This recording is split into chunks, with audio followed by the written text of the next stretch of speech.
قل إن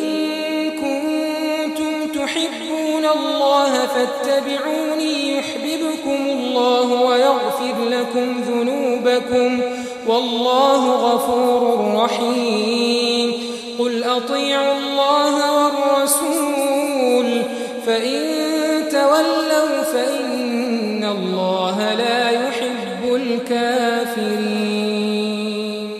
إن الله اصطفى آدم ونوحا وآل إبراهيم وآل عمران على العالمين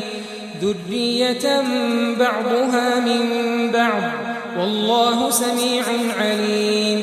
إذ قالت امرأة عمران رب إني نذرت لك ما في بطني محررا فتقبل مني إنك أنت السميع العليم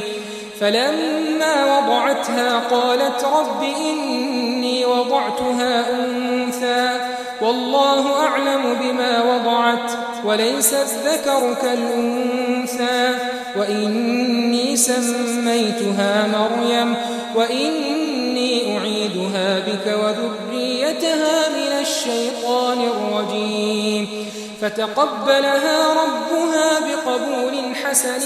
وأنبتها نباتا حسنا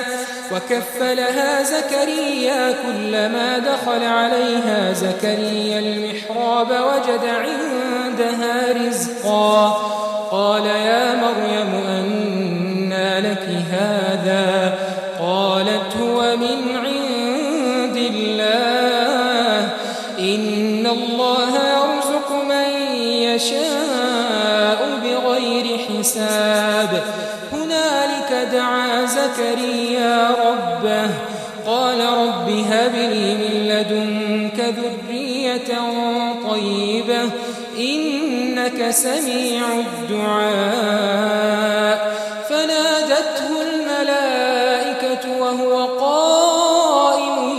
يصلي في المحراب أن الله يبشرك بيحيى مصدقا بكلمة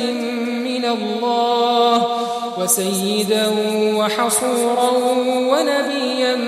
من الصالحين